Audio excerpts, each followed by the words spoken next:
Hey guys, so Tory majority and its effect on lettings and actually landlords and how we're going to be letting our properties and that sort of thing, and what really is in the manifesto. Now, the interesting thing with the manifesto, there wasn't a lot on housing. Really the focus was on Brexit and getting Brexit done, as they say.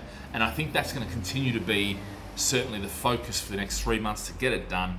And then March, when the budget comes out, I think really that's going to be when we're really going to start to see the focus come away from Brexit. Well, not really. I think that's going to dominate for the whole year. But I think we're going to see other policies come in though. Now, really there's two probably main things that are on the table right now. One is the tenant's passport for the tenancy deposit. I don't have a problem with that. In fact, it actually makes things easier. Half the time we're paying it, from them back to them and back into them. So I don't think that really matters. The only question that they haven't really answered is what happens if there's deductions to be made from that. And some of those times, you can get into an argument and you've got to go to arbitration. That can take, 6-8 weeks, okay? So what happens in that interim period? Are they getting the money back? Are they not getting the money back? So they're the questions. And this is where the manifesto was very light on detail, and everyone's been very light on detail on this sort of thing. So that's the passport thing, that's one thing. The second thing is really the Section 21, which is the no fault eviction, okay, which basically says landlord says, I want you to move out of the apartment because I need it for whatever reason. I don't need to give a reason. And abolishing that. It's been popular on both parties because if you think about it, a fifth of the world's population, a fifth of the UK population now rent. And when you're thinking about 73% of under 35s rent now, okay? So it's a huge percentage, and they're really struggling to get on the thing. Now, things like Help to Buy have really helped. First-time buyers get on the thing, and that's been a fantastic, and I 100% agree with that. Having a two-tier system where you help people get their first home, but by the same time you have a free market that allows, is they're allowed to go up and down as the market dictates, is really important. I think the Tories have always been focused on having these price increases because that's pander their or support their voters. But remember, a lot of their voters now are ex-Labor.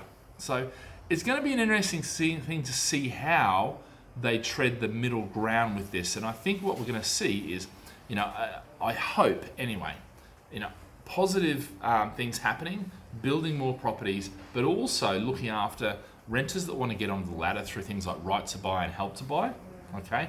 But also things like that bolster up that whole lettings and rental thing. I think one of the things that people are really missing out and politicians are really missing is that we have an expectation. There's always been an expectation that politicians that everybody wants to own property. But the amazing thing is, I've got so many friends now that actually never want to rent. Never want to own a property. They're happy to rent. They're happy to have the freedom to be able to move. They're happy to, they're no interest in owning assets. Even cars, they Uber everywhere. So this share economy is really taking hold. And I don't think politicians have really grasped what that means for housing. Yeah. I think the housing market has responded really well. So things like HMOs, house with multiple occupancies, and even things like in developers now, where rather than having a big bedroom and a small bedroom, they're putting two equal-sized bedrooms, designed for sharing for parties that aren't families or don't know each other. So things like this, the market is of its own choice making these adjustments. I'm not sure the politicians are. I think the politicians are being they're almost holding on to the old rather than embracing the new. And I think at some point there's a reckoning that has to happen. And I think, unfortunately, right now, what's happening is, it's really being vilification of the landlords, whereas actually there's very few landlords that I know who I think, you're an unscrupulous landlord. You're getting rid of people when they don't deserve it or when you don't need to or just for the sake of it. It doesn't really happen. So this whole Section 21, no fault eviction, really most of the time we use that is when something is wrong and the current system of Section 8, okay, is, takes too long, is useless. And it's unfortunate that even with this Section 21, they're talking about abolishing, and that's the headline, but there's very little detail gone into. And in the manifesto, there's no mention of funding legal services, no mention of bolstering up the landlord's right to have a property that they can actually, work with. Because the problem is there's always a focus on the renter and their rights. But what about the person who's got a mortgage? I've got kids, I've got that, all this sort of, property. If that person doesn't pay the rent, that affects my ability to pay my mortgage, which can affect my credit, which can affect, everything. But there's not much talk about that, So I think at some point there's going to be a reckoning. I think we've got to really come to terms with the new economy that we're in, okay? And we're seeing a lot of changes now. We're seeing, in America with the politics over there, universal basic income. And, these concepts, which were once far out there, are coming onto center stage now. I think that's really important. But look, in terms of renting, besides the Section 21, there's not a lot. So until we get any detail, who knows what's going to happen there? It may turn out to be actually fantastic. If they take away Section 21 and bolster up the ability to remove somebody, then I don't have a problem with that. My concern is if they do a botched job like they have been, which is they announce this policy and they don't really put any resourcing or funding behind it, and they try and put people into the existing Section 8 system, which is failing dismally from my perspective. I mean, we have so many cases where Section 8 is not fit for purpose. There's no funding, it takes so long to do. The judges will give so many accommodations to the tenant and their human rights.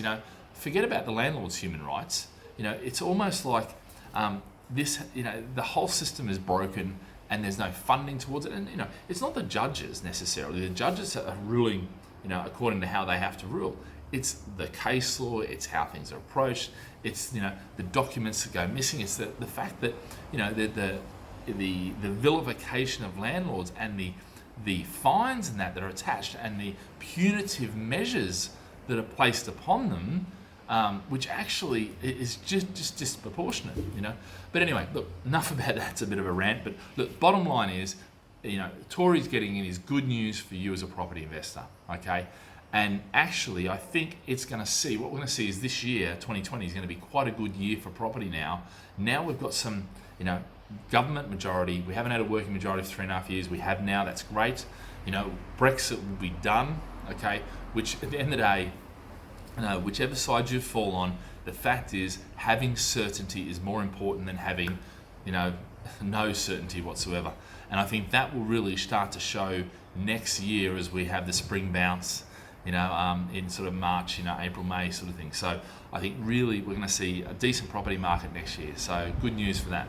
All right, guys, have a great day. Live with passion. Speak to you real soon. Remember, subscribe.